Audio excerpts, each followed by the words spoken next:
jouer. Des trous du pipeau des arbres surgirent.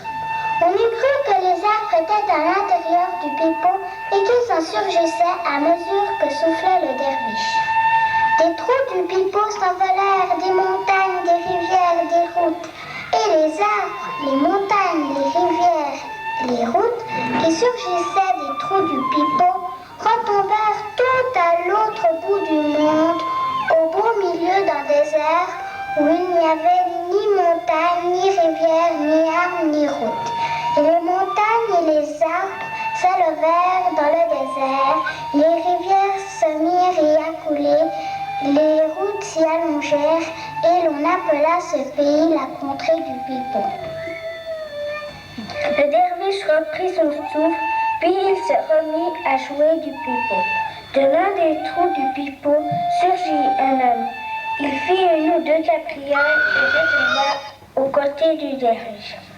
Seifi lança un regard à droite, un autre à gauche. Il plongea la main dans la poche du derviche, lui chippa sa bourse et prit la fuite. Le derviche saisit une pierre, visa Seifi le noir, lança la pierre et si violemment Seifi que l'homme rebondit comme une balle. Un bond tel qu'il s'envola et alla retomber sur le sommet d'une montagne, tout à l'autre bout du monde, dans la contrée du pipeau. Ou plutôt, il retomba sur la selle incrustée d'argent de cheval gris qui se tenait sur le sommet de la montagne. Des troupeaux de moutons descendaient vers la plaine. Ces troupeaux lui appartenaient. Sur le flanc de la montagne, là-bas en face, des chevaux noirs, voilesant à la crinière de lion, broutaient l'herbe dans le pâturage. Ces chevaux aussi lui appartenaient.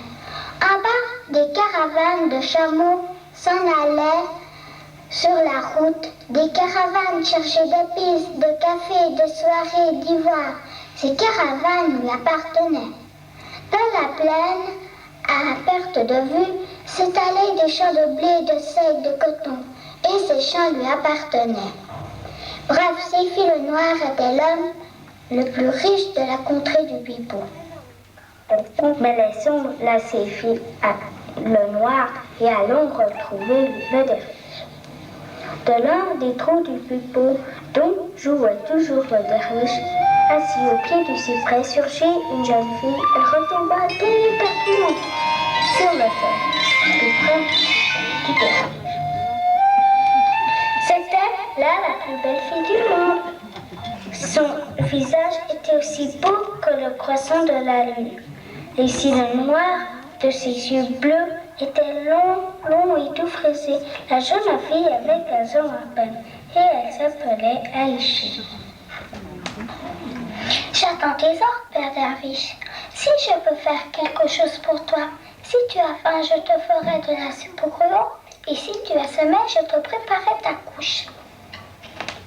Dieu te bénisse, petite Aïcha, mais je n'ai pas faim et je n'ai pas sommeil. Ainsi parla le derviche. Il caressa l'épaule d'Aïcha. Et Aïcha s'éleva dans l'air à ses balançant doucement comme une plume. Il vola très loin en se balançant avec grâce. Et elle alla se poser sur la branche fleurie d'un pommier à l'autre bout du monde, à la contrée du pipeau. Étaient-ce les fleurs les plus belles? Était-ce Aïcha? Si vous me demandiez ce que j'en pense, moi, la jeune Aïcha, était encore plus belle que les fleurs du pommier. La jeune Aïcha s'installa donc confortablement sur la branche et regarda tout autour d'elle, à travers les fleurs du pommier. Le pommier se trouvait dans un jardin, et ce jardin appartenait à la jeune Aïcha. Des roses y avaient fleuri, roses, rouges, jaunes, blanches, des roses pompons, des roses trémières, des tulipes y avaient fleuri, de toutes les formes, des œillets y avaient fleuri, tout empli et rempli. Aïcha descendit de la branche du pommier. Elle s'empara d'un arrosoir et entreprit d'arroser les fleurs.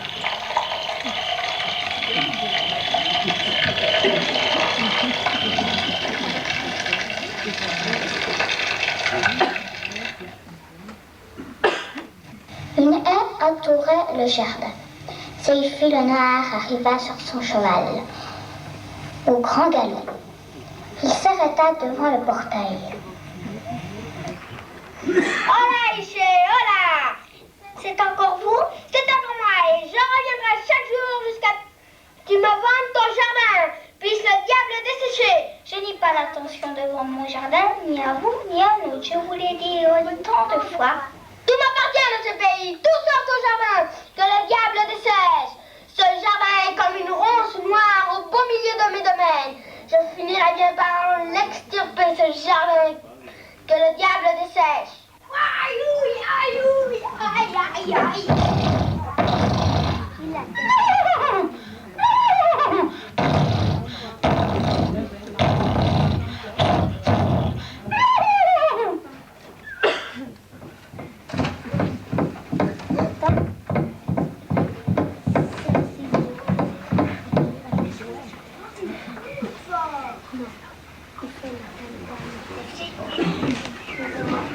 Adossé au cyprès, le derviche jouait du pipeau.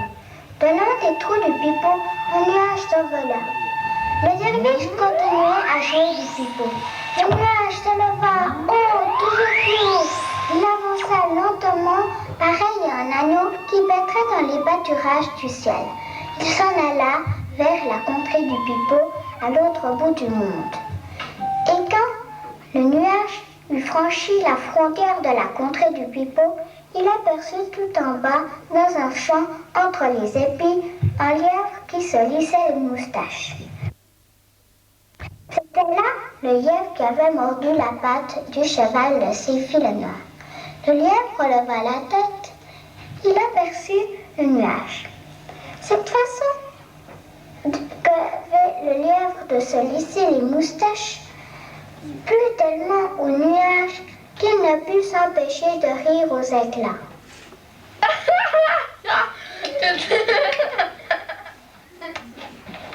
Le lièvre ne comprit pas à quoi ni pourquoi riait le nuage. C'était là la première fois de sa vie qu'il voyait rire un nuage. Cela le surprit fort, mais lui plut aussi. Soyons brefs.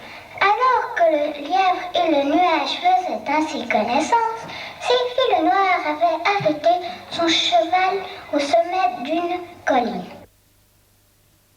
Il cherchait dans le ciel la colombe blanche qui lui avait fianté entre les sourcils. Il l'aperçut, mais au même instant, le nuage arriva tout près de la colombe. Et le nuage regarda ce qui se passait en bas. Il fronça les sourcils. Seyfi le Noir tendait son arc, il visait la colombe. Alors le nuage se laissa tomber sur Seyfi le Noir.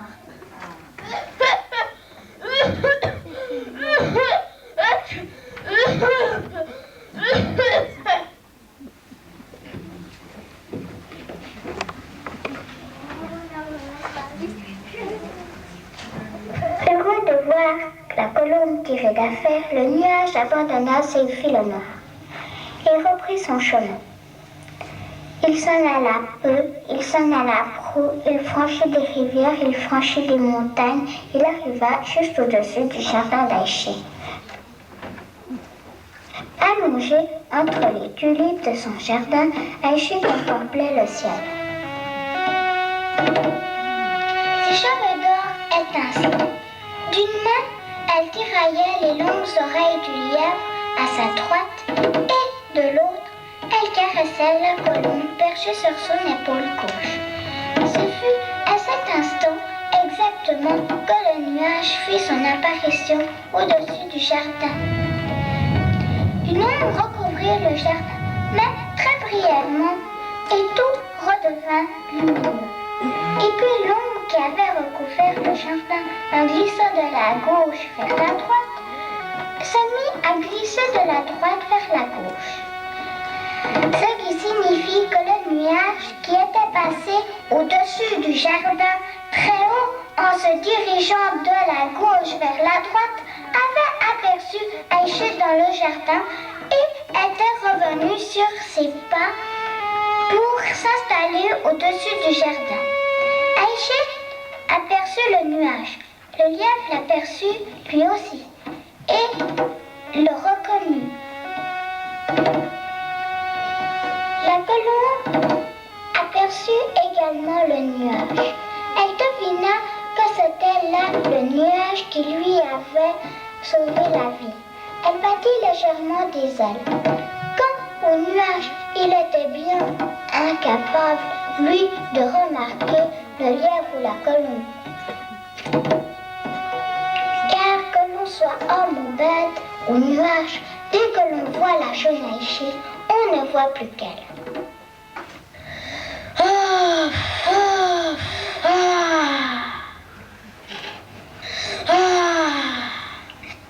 Du bout des doigts, la jeune Aïcha envoya un baiser au nuage. Quand ce baiser lui parvint, le nuage en fut tout interdit. Puis il se ressaisit et prit la forme d'une rose immense. Depuis que le ciel était ciel, on n'avait certainement jamais vu fleurir au beau milieu de tout ce satin bleu une rose blanche, aussi grande, aussi belle. Alors qu'Aïcha émerveillée contemplait cette rose blanche, le nuage prit la forme d'un cœur, c'est-à-dire qu'il redevint nuage. Soyons brefs. À partir de ce jour-là, le nuage ne quitta plus la jeune Aïcha. Là où était Aïcha, le nuage était là. Supposons qu'Aïcha soit en train de cercler son jardin. Eh bien, le nuage, lui, la surveillait du haut du ciel.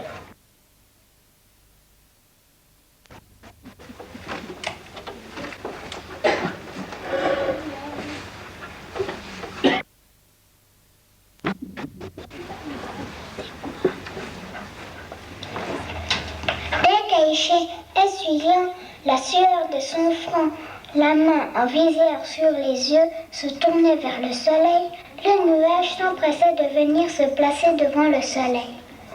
Et le jardin se retrouvait à l'ombre.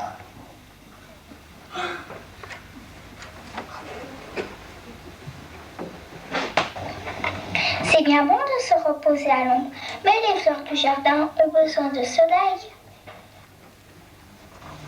Aussitôt, le nuage prenait la forme d'un parasol chinois, de sorte que le jardin tout entier était en plein soleil, sauf Aïcha bien à l'ombre.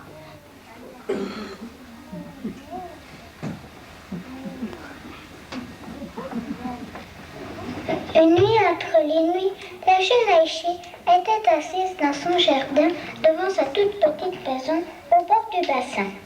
Il y avait des étoiles dans le ciel et un croissant de lune en forme de fossé. Et dans un coin du ciel, le nuage. Aïcha contemplait le reflet dans l'eau du bassin. Le bassin était un miroir, mais dans ce miroir, les étoiles et la lune avaient perdu leur éclat. Pourquoi? Que leur est-il donc arrivé? Pourquoi ne sont-elles pas bien brillantes?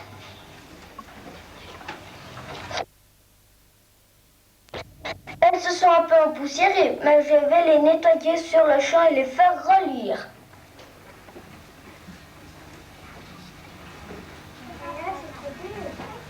Voilà.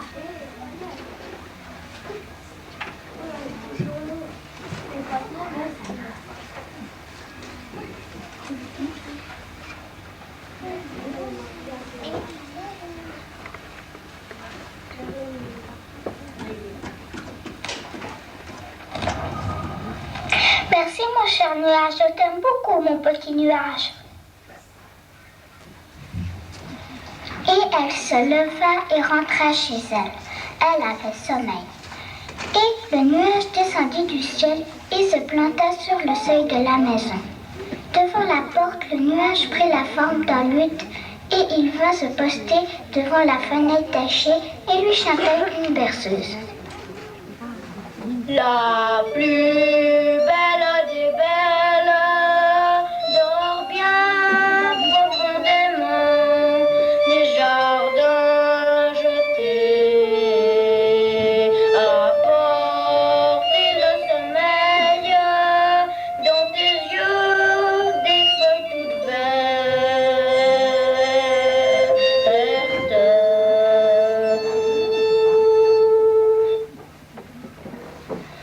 La plus belle des belles dort bien profondément.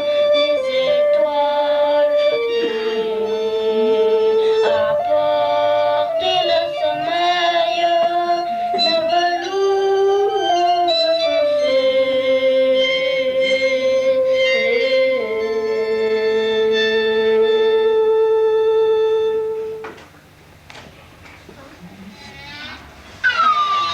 Alors que le nuage devant une lutte chantait comme chaque nuit cette berceuse devant la fenêtre d'Aïché, Sylphie le Noir pénétra dans le jardin sur la pointe des pieds, un immense couteau à la main.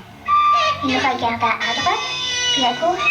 Les gens qui se préparent à commettre une mauvaise action regardent toujours ainsi à droite, à gauche. Puis il se mit à couper les fleurs du jardin.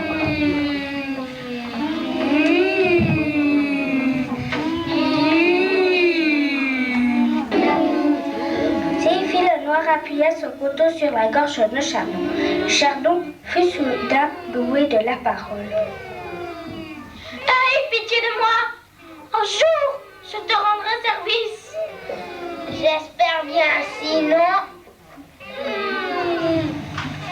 Quand Aïché s'était entre-temps profondément endormi au son de la berceuse que lui avait chanté le nuage transformé en lutte, celui-ci reprit sa forme, c'est-à-dire la forme d'un nuage, et remonta vers le ciel. Il comptait aller jeter un coup d'œil sur les environs, puis redescendre pour monter la garde sur le seuil de la maison. Il regarda devant lui, puis derrière lui, puis à droite, puis à gauche, une montagne et rochers, loups et oiseaux, tout dormait dans sommeil profond. Remarquez que le nuage avait sommeil lui aussi. Mais écarquillant très fort les yeux, il lança un dernier regard sur le jardin. Alors il aperçut Sylphie le Noir. Il vit ce sale type en train de couper les fleurs du jardin. Le sang lui en remonta à la tête. Ah, le méchant homme!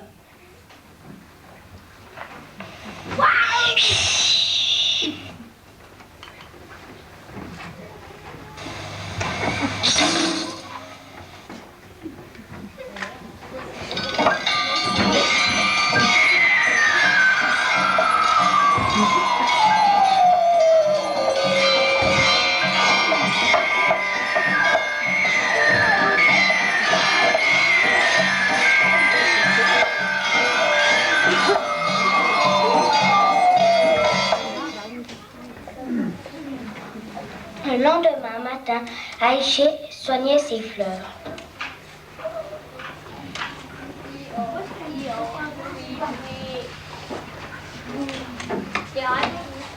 Elle rencontra le Chardon. Il ne faut pas te vexer, Chardon, mais il n'y a pas de place pour toi dans mon jardin. Va-t'en de ton propre gré, ou sinon je me verrai obligée de t'arracher et de te mettre à la porte. Je ne ferai pas en bas. Essaye donc de m'arracher du sol. On verra bien si tu y parviens. Aïché ne s'offensa pas de cette réponse. Elle creusa la terre au pied du chardon, puis elle tira et le lança par-dessus l'aile. Le chardon retomba sur le sol et se transforma en serpent et se mit à ramper en se tortillant sur le chemin poussiéreux. Alors que le serpent se traînait dans la poussière, passa le temps, vint le soir, tomba la nuit. Et Sylphie le Noir, dressé sur son cheval, vint se planter devant la porte du jardin. Je suis l'homme le plus riche du monde. Épouse-moi donc, Aïché. Ce n'est pas moi, c'est mon jardin que tu veux épouser. Plutôt que de devenir ta femme, j'aimerais mieux être transformée en statue de pierre. Tu vas voir, sale misérable.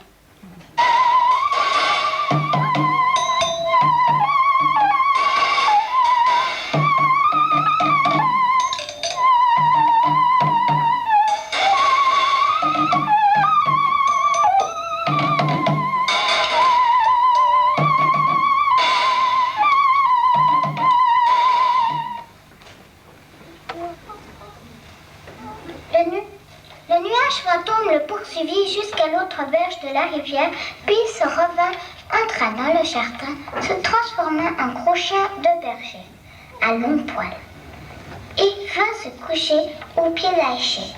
Elle le couvrit de caresses. Merci mon nuage bien-aimé.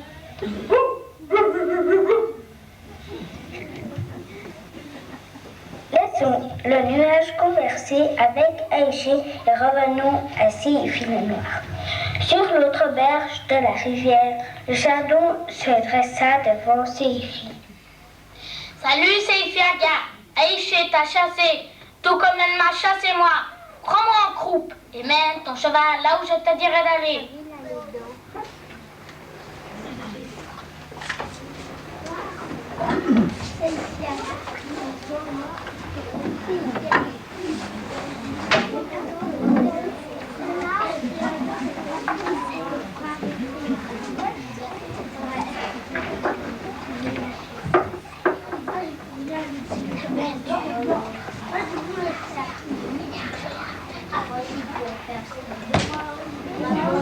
Séifi le Noir prit le chardon en croupe et il mena son cheval là où l'autre lui disait d'aller.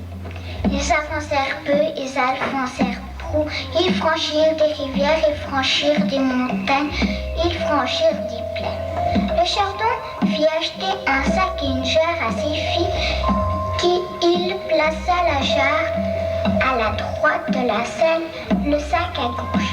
Ils avancèrent peu, ils avancèrent prou, ils franchirent à nouveau des rivières et des montagnes et des plaines, des forêts et des broussailles. À force de marcher ainsi sans trêve, le cheval devint aussi maigre qu'une aiguillée de fil. Au 15e jour, ils débouchèrent sur une lande qui s'étendait à l'infini.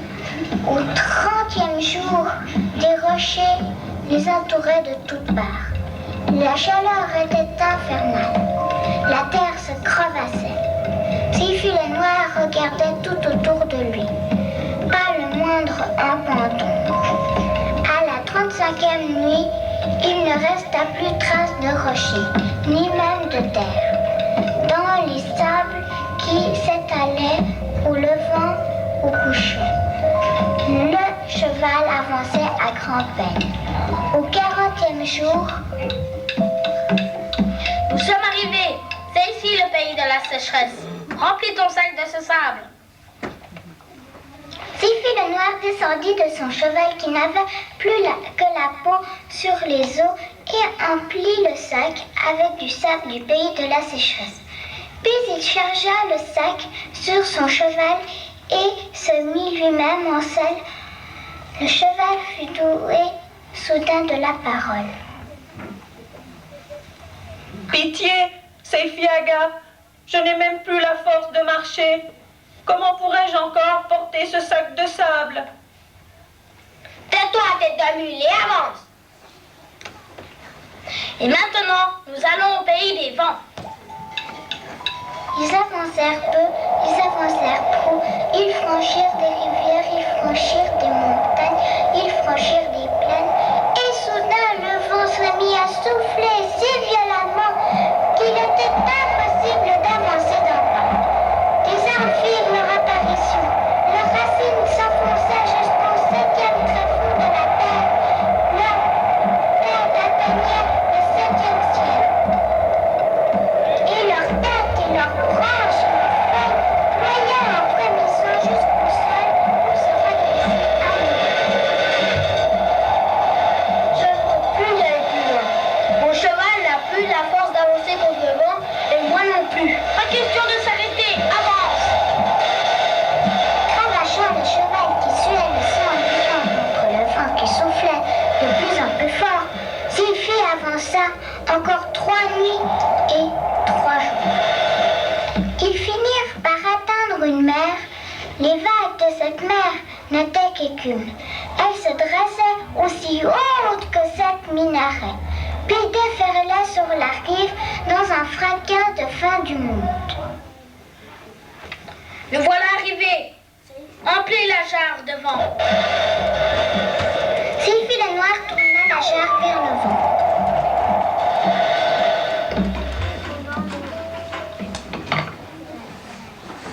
Seifi boucha aussitôt la jarre, puis il chargea la jarre sur le cheval.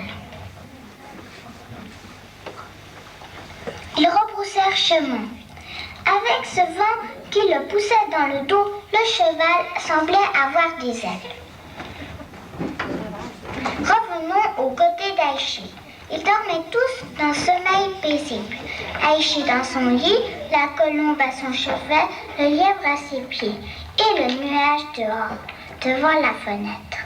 Seifi le noir, qui avait accompli en 3 jours seulement ce voyage de 43 jours, arriva devant le jardin d'Aïchi.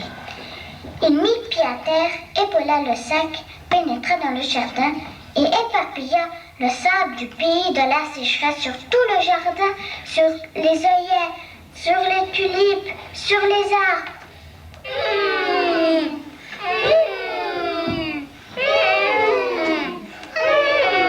Soyons brefs, vint le matin.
Sa place au haut du ciel et il observait tout ce qui se passait.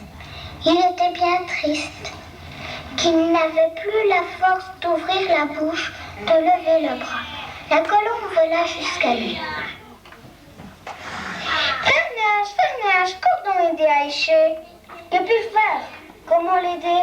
Je suis pourtant prêt à donner ma vie pour elle. Eh bien, puisque tu es prêt à lui sacrifier ta vie, fais-le donc. Tiens, mais c'est vrai. Pourquoi n'y ai-je pas pensé? Aussitôt dit, aussitôt fait, le nuage se sacrifia pour Aïchi. Et il se fit pluie et se mit à pleuvoir.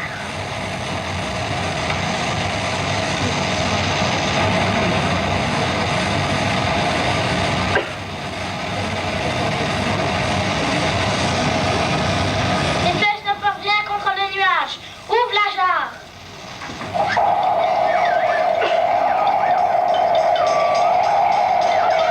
Cher nuage.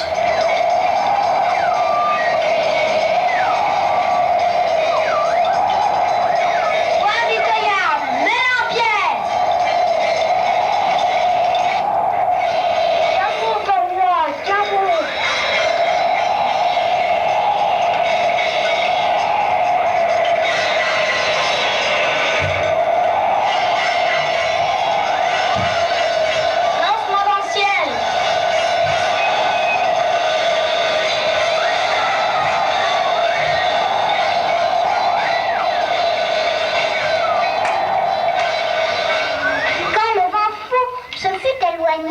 Le nuage là-haut prit la forme d'un œil et versa des larmes. Pourquoi pleures-tu, frère nuage? Est-ce sur ton sort que tu pleures?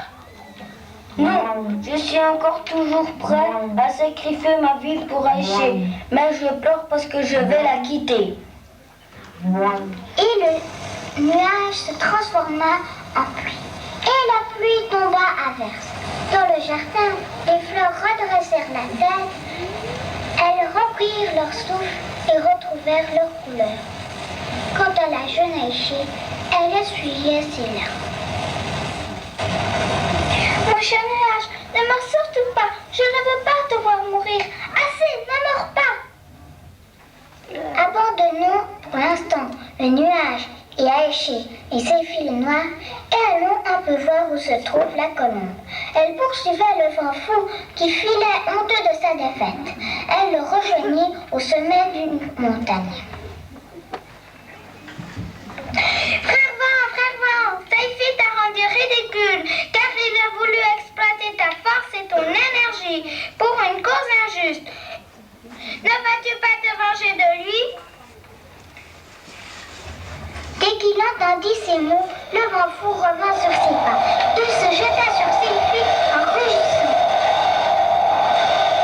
Et là-dessus, le vent fou, il volait Saifi dans l'air comme une feuille d'automne, le pourchassa, l'entraîna bien loin et le lança tout au fond d'un précipice.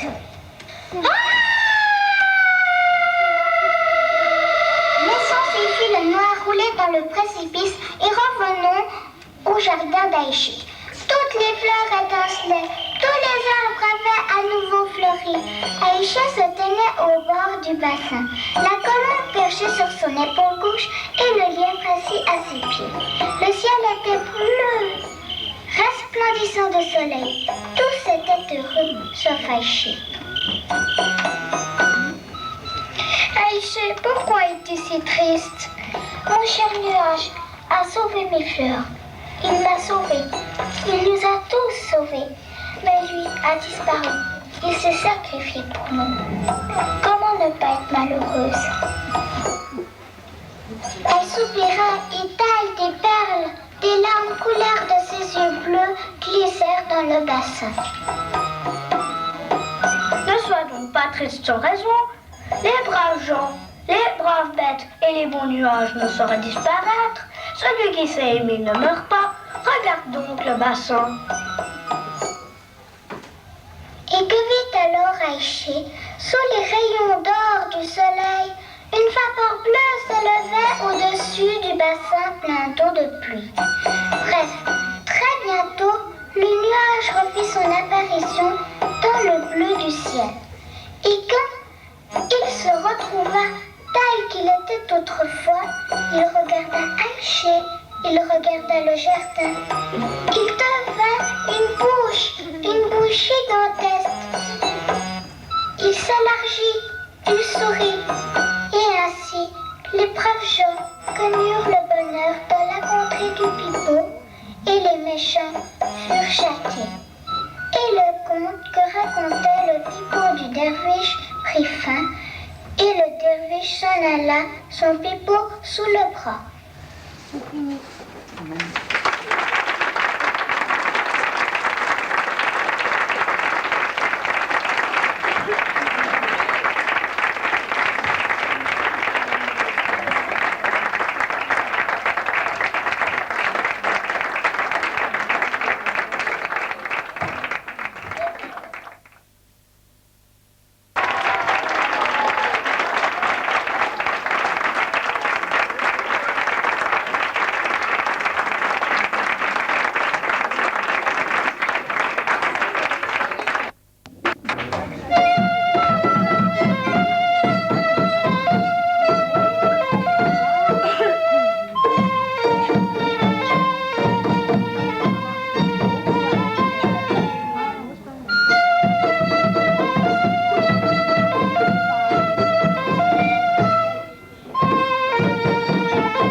pipeau et se mit à en jouer.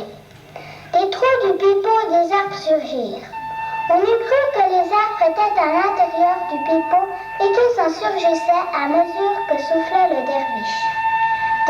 du pipeau s'envolèrent des montagnes, des rivières, des routes. Et les arbres, les montagnes, les rivières, les routes qui surgissaient des trous du pipeau retombèrent tout à l'autre bout du monde, au beau milieu d'un désert où il n'y avait ni montagne, ni rivière, ni arbres, ni route. Et les montagnes et les arbres s'élevèrent dans le désert, les rivières se mirent à couler, les routes s'y allongèrent, et l'on appela ce pays la contrée du pipeau. Le derviche reprit son souffle, puis il se remit à jouer du pipeau. De l'un des trous du pipeau surgit un homme. Il fit une ou deux caprioles et retomba aux côtés du derviche. Seifi lança un regard à droite, un autre à gauche. Il plongea la main dans la poche du derviche, lui chippa sa bourse et prit la fuite. Le derviche saisit une pierre, visa Seifi le noir, lança la pierre et si violemment Seifi que l'homme rebondit comme une balle. Un bond tel qu'il s'envola et alla retomber sur le sommet d'une montagne, tout à l'autre bout du monde, dans la contrée du pipeau.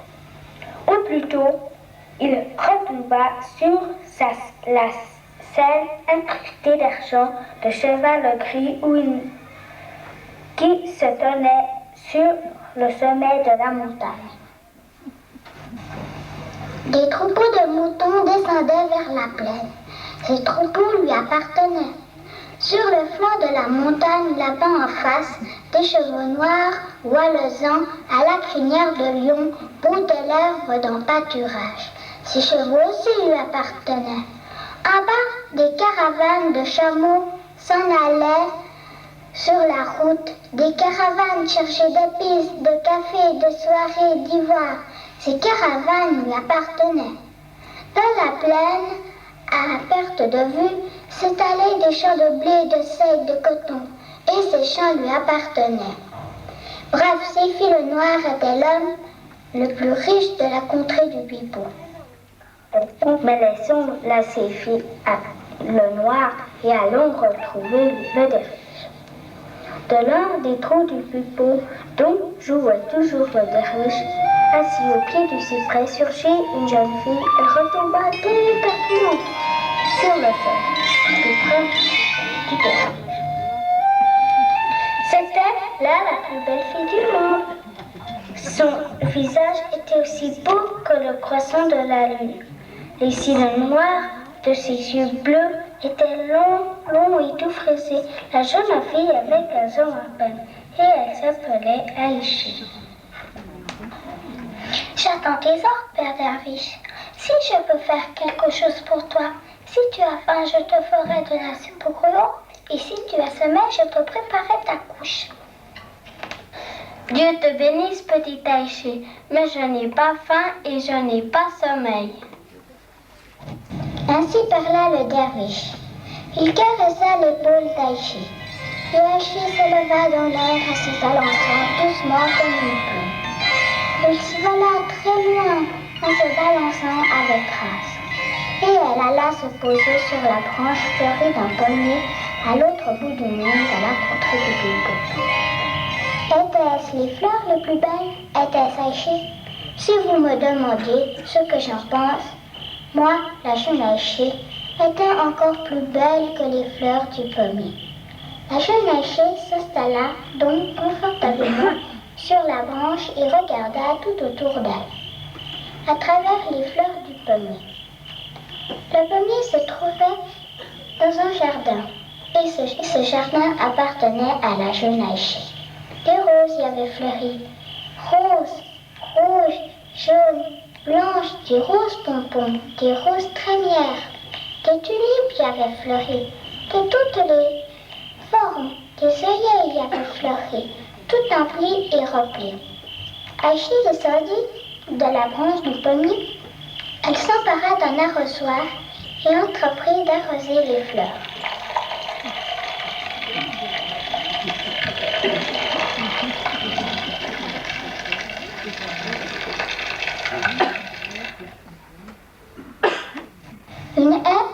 ouvrait le jardin. Seyfi le noir arriva sur son cheval, au grand galop. Il s'arrêta devant le portail. Hola, Aïché, hola! C'est encore vous? C'est encore moi et je reviendrai chaque jour jusqu'à ce que tu me vendes ton jardin, puisse le diable dessécher. Je n'ai pas l'intention de vendre mon jardin, ni à vous, ni à un autre. Je vous l'ai dit autant de fois. Tout m'appartient de ce pays, tout sauf ton jardin, que le diable dessèche. Ce jardin est comme une ronce noire au beau milieu de mes domaines. Je finirai bien par l'extirper, ce jardin, que le diable dessèche. Aïe, aïe, aïe, aïe, aïe,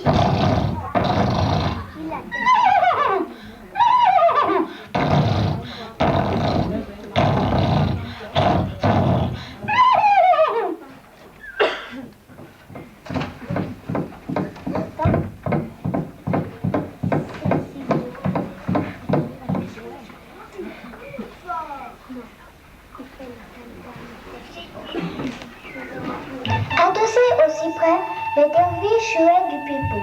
De l'un des trous du pipeau, un nuage s'envola. Le derviche continuait à jouer du pipeau. Le nuage s'éleva haut, toujours plus haut. Il avança lentement, pareil à un agneau qui battrait dans les pâturages du ciel. Il s'en alla vers la contrée du pipeau, à l'autre bout du monde. Et quand le nuage eut franchi la frontière de la contrée du pipeau, il aperçut tout en bas, dans un champ, entre les épis, un lièvre qui se lissait une moustache. C'était là le lièvre qui avait mordu la patte du cheval de Seyfi le noir. Le lièvre releva la tête. Il aperçut le nuage. Cette façon qu'avait le lièvre de se lisser les moustaches plut tellement au nuage qu'il ne put s'empêcher de rire aux éclats.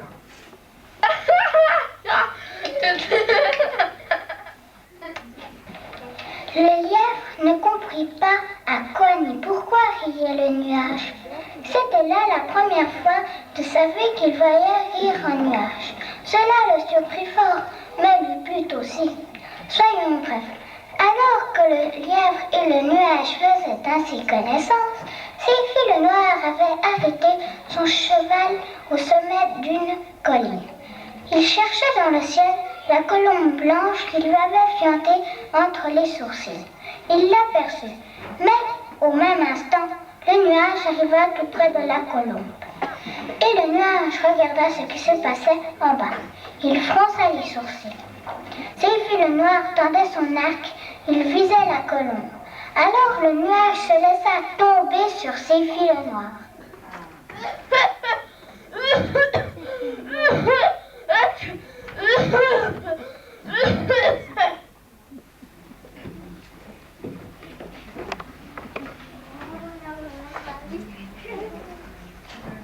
Heureux de voir la colombe tirer d'affaire, le nuage abandonna Seyfi le noir et reprit son chemin. Il s'en alla peu, il s'en alla prou, il franchit des rivières, il franchit des montagnes, il arriva juste au-dessus du jardin d'Aïché. Allongé entre les tulipes de son jardin, Aïché contemplait le ciel. Ses cheveux d'or étincelaient. D'une main, elle tiraillait les longues oreilles du lièvre à sa droite et de l'autre, elle caressait la colombe perchée sur son épaule gauche. Ce fut à cet instant exactement que le nuage fit son apparition au-dessus du jardin. Une ombre recouvrit le jardin, mais très brièvement, et tout redevint lumineux. Et puis l'ombre qui avait recouvert le jardin en glissant de la gauche vers la droite, se mit à glisser de la droite vers la gauche. Ce qui signifie que le nuage qui était passé au-dessus du jardin très haut en se dirigeant de la gauche vers la droite avait aperçu Aïché dans le jardin et était revenu sur ses pas pour s'installer au-dessus du jardin. Aïché aperçut le nuage. Le lièvre l'aperçut lui aussi et le reconnut.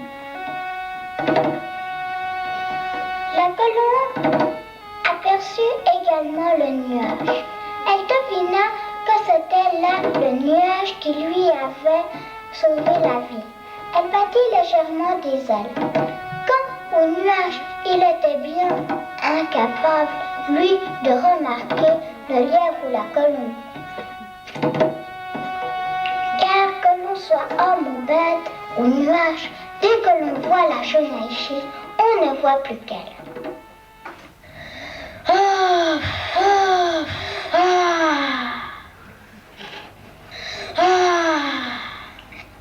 Du bout des doigts, la jeune Aïché envoya un baiser au nuage.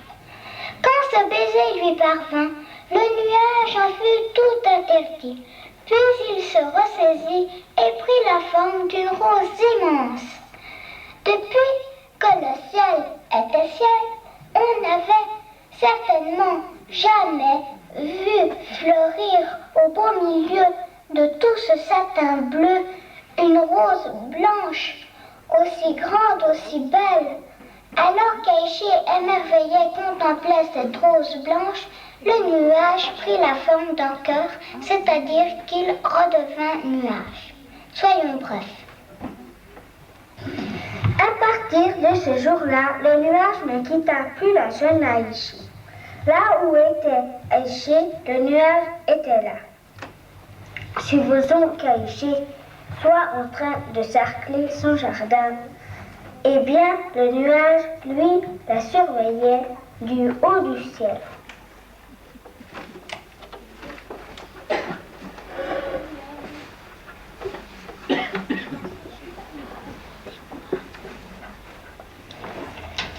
Dès qu'Aïché, essuyant la sueur de son front, la main en visière sur les yeux, se tournait vers le soleil, le nuage s'empressait de venir se placer devant le soleil.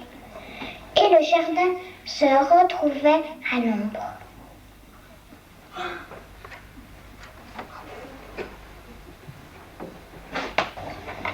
C'est bien bon de se reposer à l'ombre, mais les fleurs du jardin ont besoin de soleil.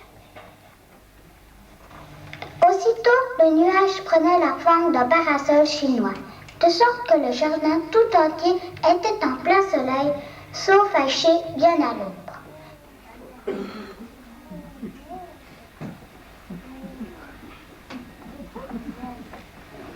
Une nuit entre les nuits, la jeune Aïché était assise dans son jardin devant sa toute petite maison au bord du bassin.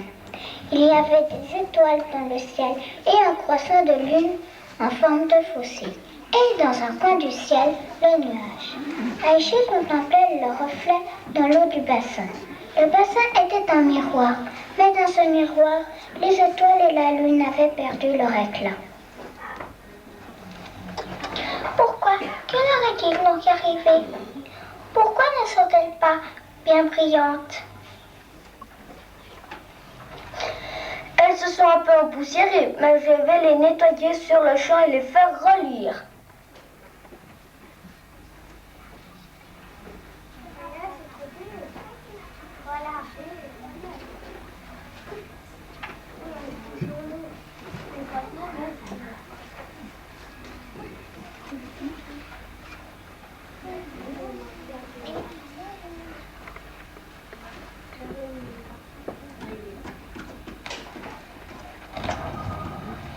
Merci mon cher nuage, je t'aime beaucoup mon petit nuage.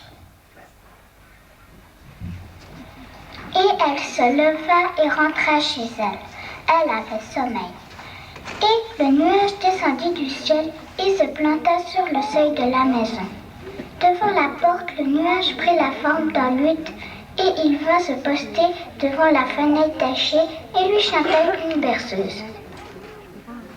La plus belle des belles dort bien profondément des jardins jetés à portée le sommeil dans tes yeux des feuilles toutes vertes.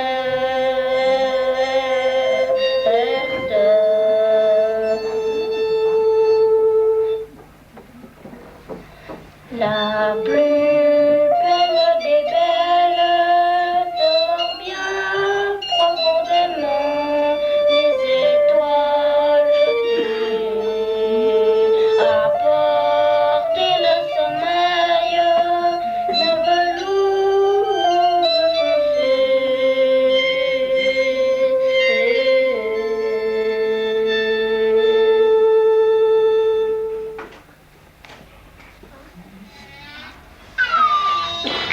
que le nuage devant une lutte chantait comme chaque nuit cette berceuse devant la fenêtre d'Aïché, Sylvie le Noir pénétra dans le jardin sur la pointe des pieds, un immense couteau à la main.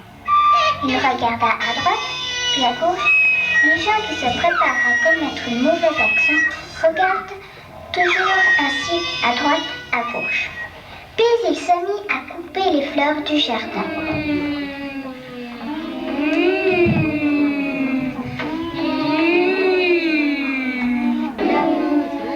Sylvie le Noir appuya son couteau sur la gorge de Chardon. Chardon fut soudain doué de la parole. Aie pitié de moi! Un jour, je te rendrai service. J'espère bien, sinon... Comme Aïché s'était entre-temps profondément endormi au son de la berceuse que lui avait chantée le nuage transformé en lutte, celui-ci reprit sa forme, c'est-à-dire la forme d'un nuage, et remonta vers le ciel. Il comptait aller jeter un coup d'œil sur les environs, puis redescendre pour monter la garde sur le seuil de la maison. Il regardait devant lui, puis derrière lui, puis à droite, puis à gauche, montagnes et rochers, loups et oiseaux, tout dormait dans sommeil profond. Remarquez que le nuage avait sommeil lui aussi. Mais écarquillant très fort les yeux, il lança un dernier regard sur le jardin. Alors il aperçut Sylvie le Noir. Il vit ce sale type en train de couper les fleurs du jardin. Le sang lui en remonta à la tête. Ah, le méchant homme!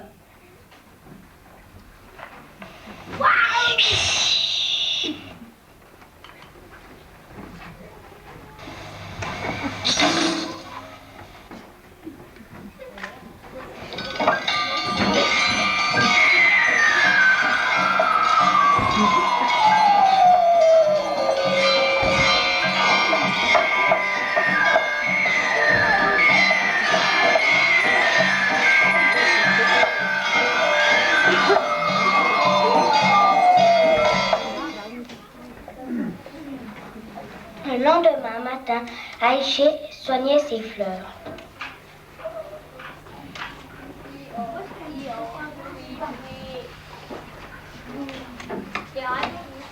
Elle rencontra le Chardon. Il ne faut pas te vexer, Chardon, mais il n'y a pas de place pour toi dans mon jardin. Va-t'en de ton propre gré, ou sinon je me verrai obligée de t'arracher et de te mettre à la porte. Je ne ferai pas, enfin! Essaye donc de m'arracher du sol. On verra bien si tu y parviens. Aïché ne s'offensa pas de cette réponse. Elle creusa la terre au pied du chardon, puis elle tira et le lança par-dessus l'aile. Le chardon retomba sur le sol et se transforma en serpent et se mit à ramper en se tortillant sur le chemin poussiéreux. Alors que le serpent se traînait dans la poussière, passa le temps, vint le soir, tomba la nuit. Et Sylvie le Noir, dressé sur son cheval, vint se planter devant la porte du jardin. Je suis l'homme le plus riche du monde. Épouse-moi donc, Aïché. Ce n'est pas moi, c'est mon jardin que tu veux épouser. Plutôt que de devenir ta femme, j'aimerais mieux être transformée en statue de pierre. Tu vas voir, sale misérable.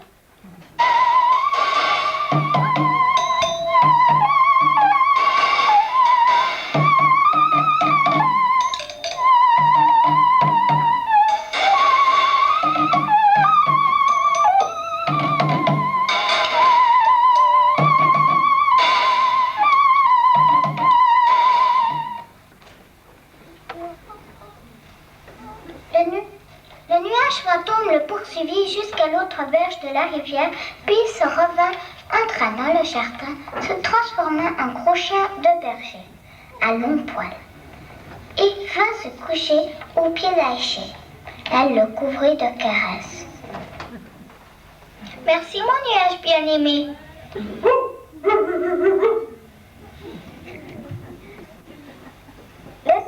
le nuage conversait avec Aïché et revenons à Seyfi le Noir. Sur l'autre berge de la rivière, le chardon se dressa devant Seyfi. Salut Seyfi Aga, Aïché t'a chassé, tout comme elle m'a chassé moi. Prends-moi en croupe et mène ton cheval là où je te dirai d'aller.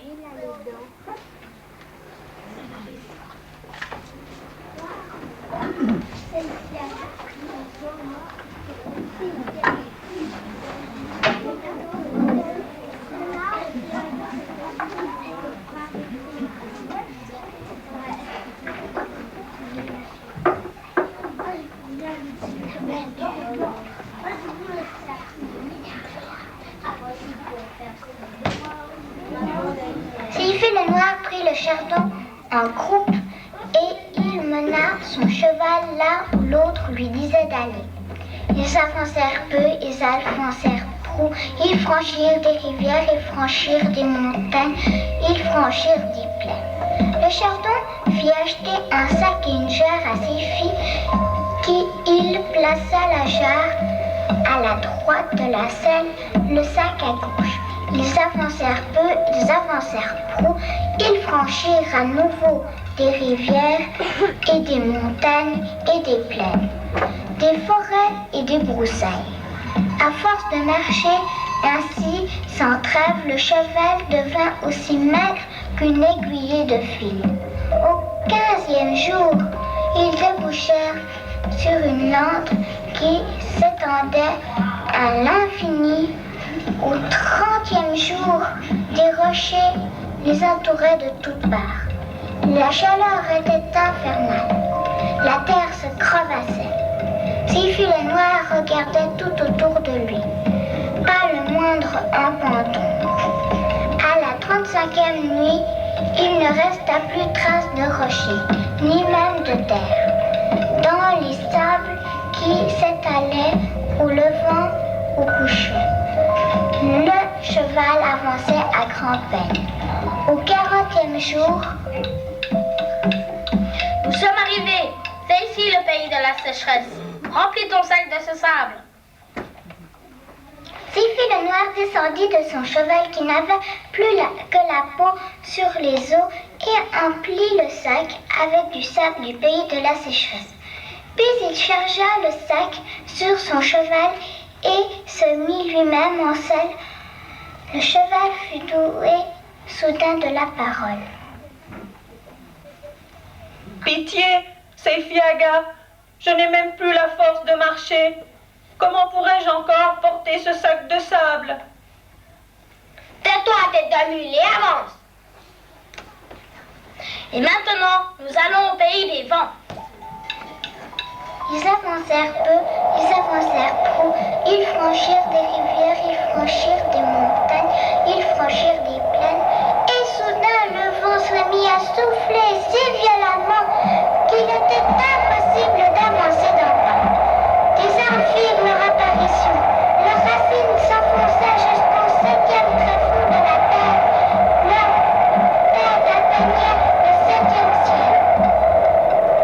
Et leurs têtes et leurs branches et leurs feuilles ployaient en frémissant jusqu'au sol où se redressaient à nouveau. Je ne peux plus aller plus loin.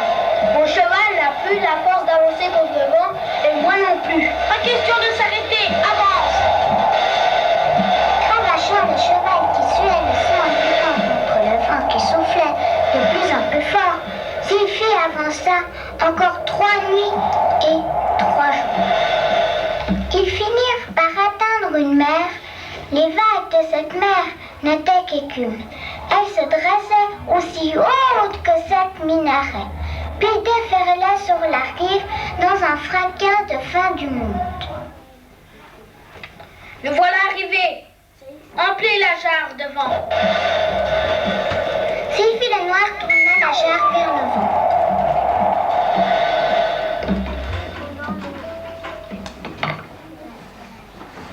Seyfi boucha aussitôt la jarre, puis il chargea la jarre sur le cheval.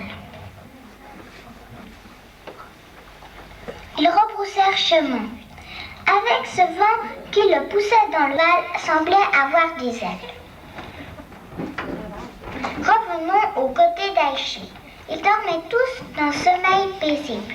Aïchi dans son lit, la colombe à son chevet, le lièvre à ses pieds et le nuage dehors, devant la fenêtre. Seifi le noir, qui avait accompli en 3 jours seulement ce voyage de 43 jours, arriva devant le jardin d'Aïchi. Il mit pied à terre, épaula le sac, pénétra dans le jardin et éparpilla le sable du pays de la sécheresse sur tout le jardin, sur les œillets, sur les tulipes, sur les arbres.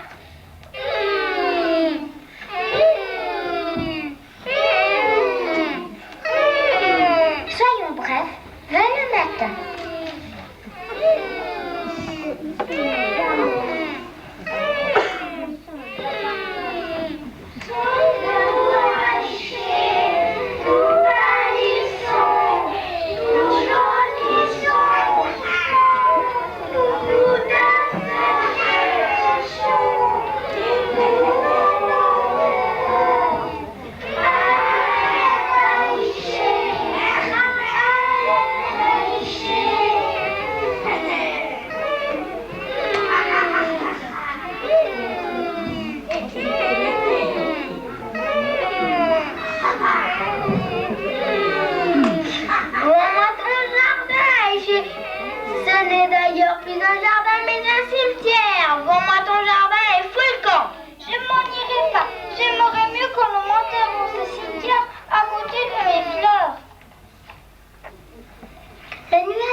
Sa place au haut du ciel et il observait tout ce qui se passait.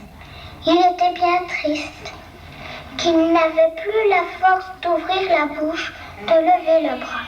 La colombe vola jusqu'à lui. Frère Nuage, quand on aider Aïchi? Que puis-je faire? Comment l'aider? Je suis pourtant prêt à donner ma vie pour elle. Eh bien, puisque tu es prêt à lui sacrifier ta vie, fais-le donc. Tiens, mais c'est vrai. Pourquoi n'y ai-je pas pensé? Aussitôt dit, aussitôt fait, le nuage se sacrifia pour Aïchi. Et il se fit pluie et se mit à pleuvoir.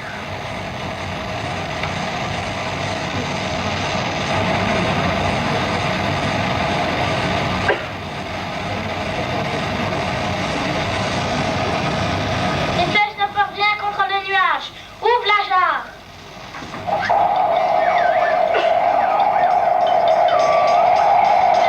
Oh, cher nuage.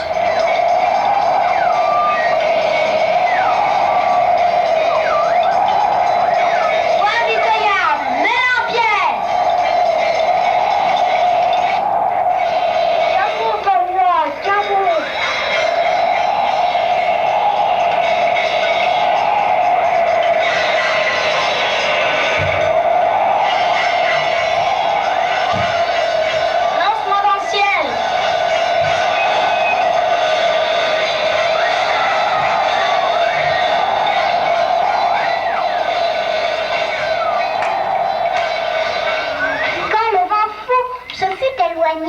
Le nuage là-haut prit la forme d'un œil et versa des larmes.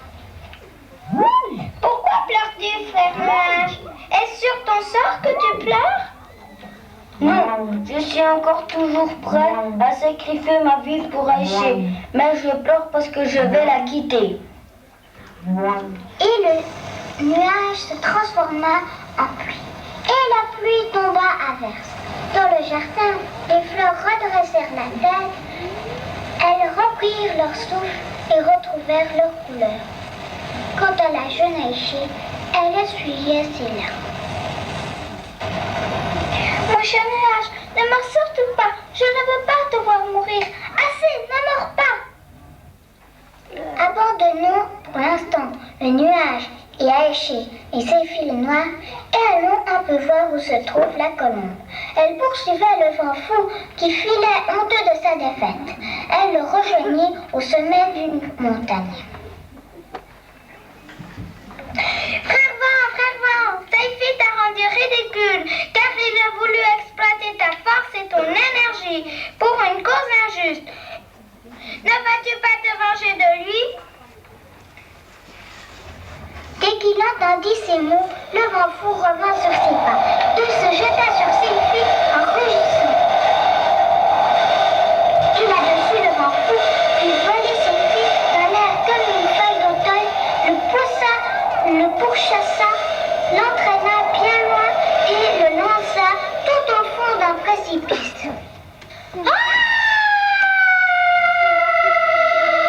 Laissons Sylphie le noir rouler dans le précipice et revenons au jardin d'Aïché. Toutes les fleurs étincelaient, tous les arbres avaient à nouveau fleuri. Aïcha se tenait au bord du bassin, la colombe perchée sur son épaule gauche et le lièvre assis à ses pieds. Le ciel était bleu, resplendissant de soleil. Tous étaient heureux, sauf Aïché. Aïché, pourquoi es-tu si triste? Mon cher nuage a sauvé mes fleurs. Il m'a sauvée. Il nous a tous sauvés. Mais lui a disparu. Il s'est sacrifié pour nous. Comment ne pas être malheureuse? Elle soupira et taille des perles. Des larmes coulèrent de ses yeux bleus, glissèrent dans le bassin. Ne sois donc pas triste sans raison. Les braves gens, les braves bêtes et les bons nuages ne sauraient disparaître. Celui qui s'est aimé ne meurt pas. Regarde donc le bassin. Et que vit alors Aïché? Sous les rayons d'or du soleil, une vapeur bleue s'élevait au-dessus du bassin plein d'eau de pluie. Bref, très bientôt, le nuage refit son apparition dans le bleu du ciel. Et quand il se retrouva tel qu'il était autrefois, il regarda Aïché, il regarda le jardin. Il devint une bouche gigantesque. Il s'élargit, il sourit. Et ainsi, les braves gens connurent le bonheur dans la contrée du pipeau et les méchants furent châtiés. Et le conte que racontait le pipeau du derviche prit fin et le derviche s'en alla, son pipeau sous le bras.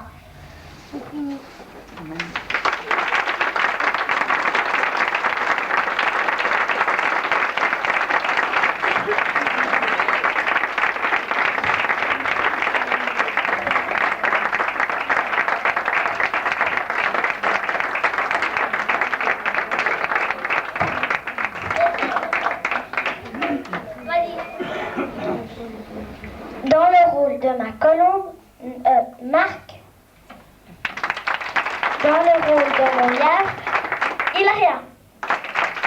Dans le rôle de mon nuage, Daniel. Dans le rôle du charbon serpent, Jean-Marc. Dans le rôle de Seyfi le Noir, Sébastien.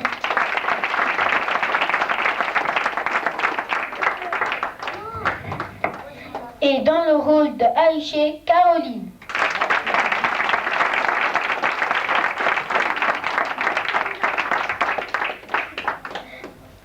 Sébastien, éclairage et Jean-Claude.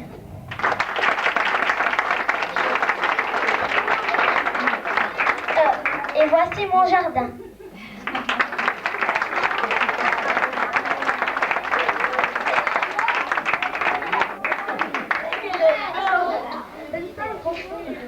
Nicolas, Bibiche, David, Cheminée, Stéphanie, Nadia, Isabelle, Magali, Sabi, Santiago.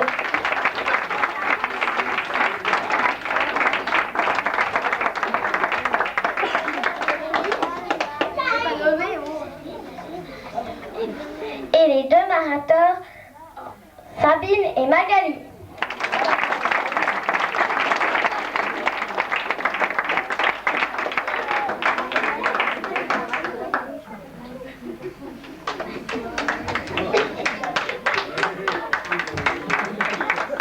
Et voici les musiciens.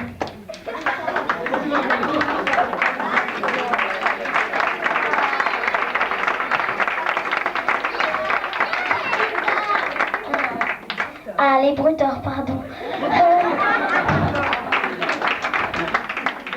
Frédéric Brutage, Silvio Brutage, Céline Le Derviche,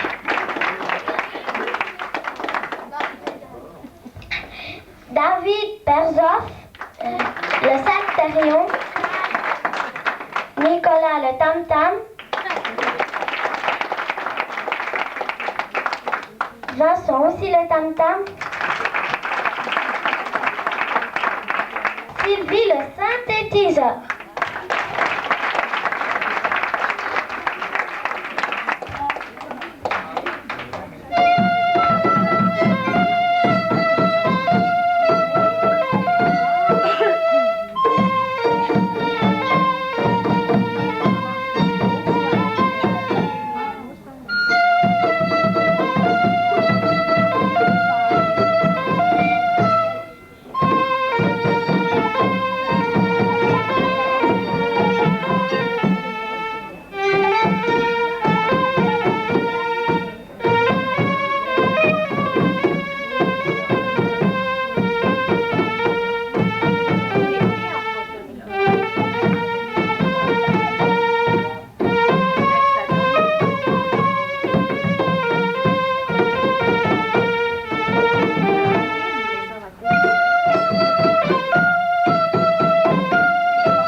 Ouais, c'est une chanson en train de filmer, alors tu touches pas l'appareil là, parce que sinon ça va l'arrêter. Là, les deux lumières, là, ça... Attends, madame. Non, mais c'était d'abord la mais tu sais comment ça va bien s'arrêter, c'est bien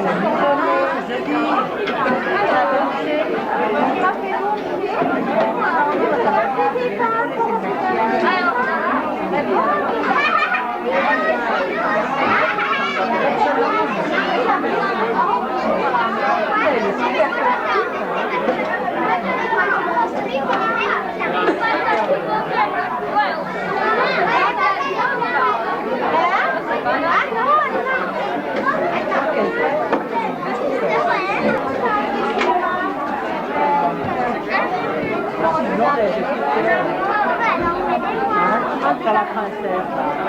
Elle a une jolie costume là. Jolie costume.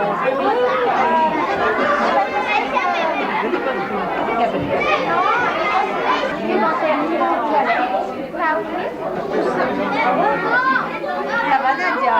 Tu sais quoi? Bien sûr, je suis transpirée, moi. Voilà. Oui, t'as transpiré. Alors Nadia.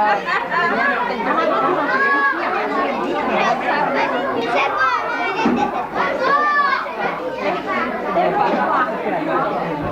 Écoute, elle est drôlement bien. Ah non, ça c'est pour la caméra, mon Dieu. Attends, ça c'est à nous. Ça c'est pour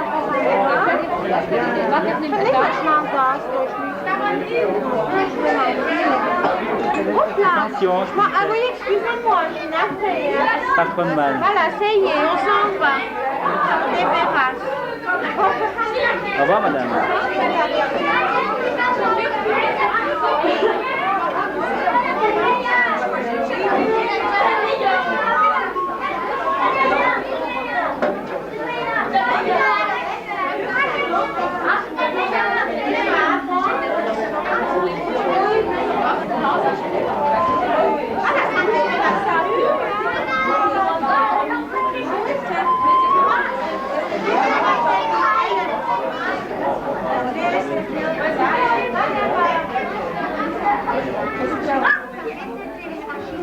Hé, saboteur!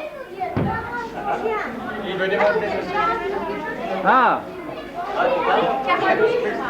Il y a assez de lumière. Ouais, il semble.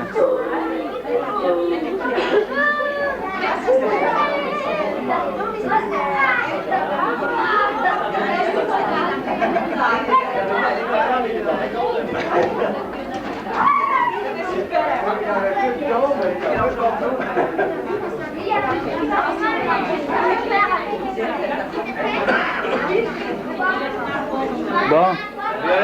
Ouais, allez-y.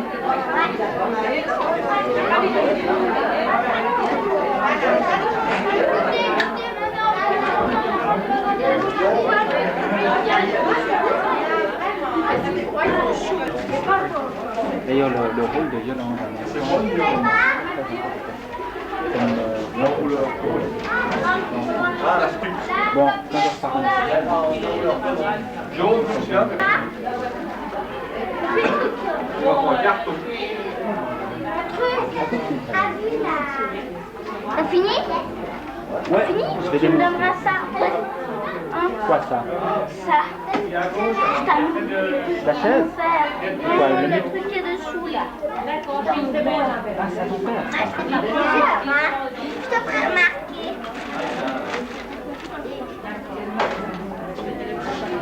C'est à vous sur l'autre? Parce qu'il y en a un autre là-bas. Hein? C'est jaune. Une transmission. Ouais, je sais, celui qui est, je l'ai dit après.